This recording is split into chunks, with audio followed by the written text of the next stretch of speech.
like this. Two more for Mr. Stanger, and if anybody has anything else for us. All right, we appreciate it. Thank you. Thank you.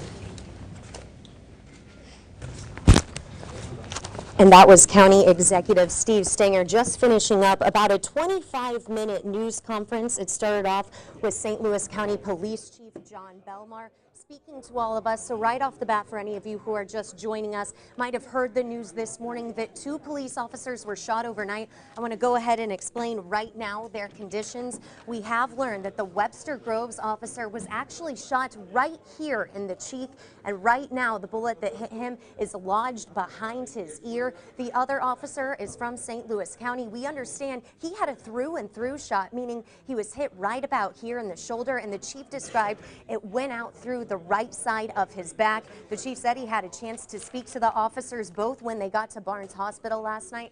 Both of them obviously in a lot of pain. I did have a chance to ask the chief, do you have any idea who did this? What information do you have on the suspects? He said right now his crews, his police officers are out in Ferguson following up any leads. He would not elaborate on that, but he did say as of right now no one is in custody. Now he did say that luckily, by God's grace, we didn't lose 2 officers last night. He mentioned what happened in New York in December with those 2 officers being killed in an ambush.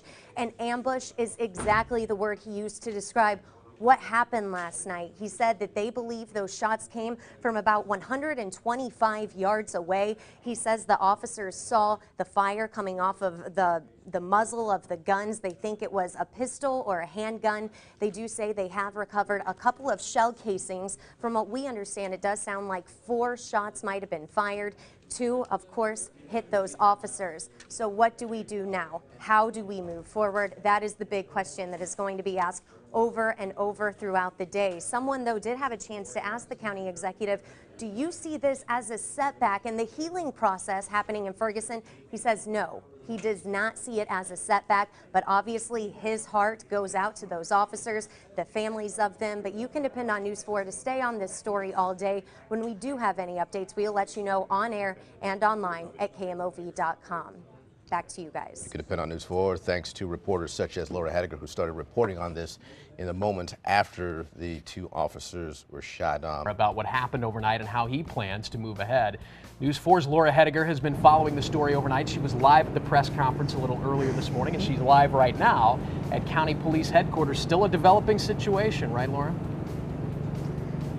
It sure is, Matt, and it has been a very sad developing situation since news broke of all of this about 10 hours ago. So right off the bat, if you are just joining KMOV and you haven't heard much about this, those 2 officers were shot in Ferguson just after midnight, and we do have an update on their conditions. They are both in serious condition. A Webster Groves officer, a 32-year-old man, actually was shot in the face. Chief Belmar says the bullet went in right here, and then the bullet is still lodged just behind his ear. As for the county officer who is injured, we understand he is 41 years old. He had a through and through bullet wound, which means the bullet came in right here, right through his shoulder, and then exited right out the back side, or his back. Now let's go ahead and get you to some video of one of those officers being carted away, being put on an ambulance right before they were rushed to Barnes. Keep in mind, this all happened right after midnight as a line of police officers were lined up right in front of Ferguson Police Department.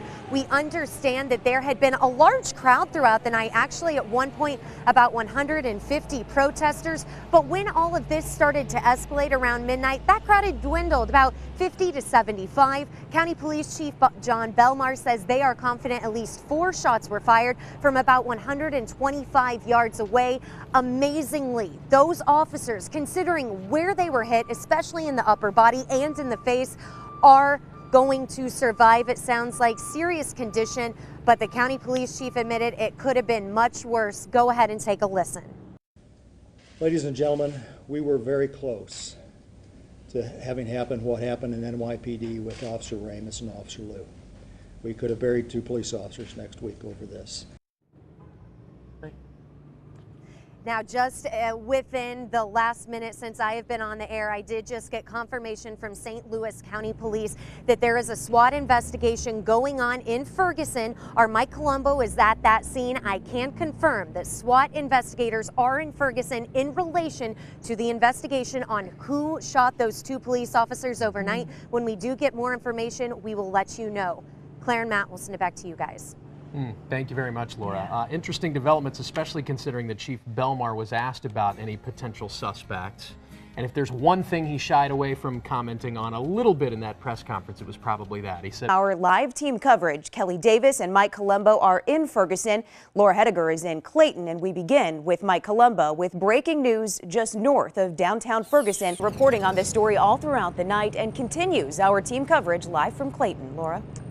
And Alyssa, I have some very positive news to pass along right now. I have confirmed that both of the officers who were shot just about 12 hours ago have since been released from Barnes Jewish Hospital. They are now able to make their recoveries at home. The police chief, John Belmar, stepped in front of reporters here at St. Louis County Police Headquarters about 3 hours ago, and he explained that the Webster Groves officer actually was hit by a bullet right here, right in the cheek. That bullet is now lodged behind his ear, but again, he has been released. As for the other officer who was shot, we do know that is a county police officer, and the chief tells me that officer took a bullet right here in the shoulder, one that went through his body. It ended up exiting right out of his back. Let's get you to some video now that shows one of those officers being taken away by ambulance last night. Keep in mind, this all started unfolding shortly after midnight right outside the Ferguson Police Department.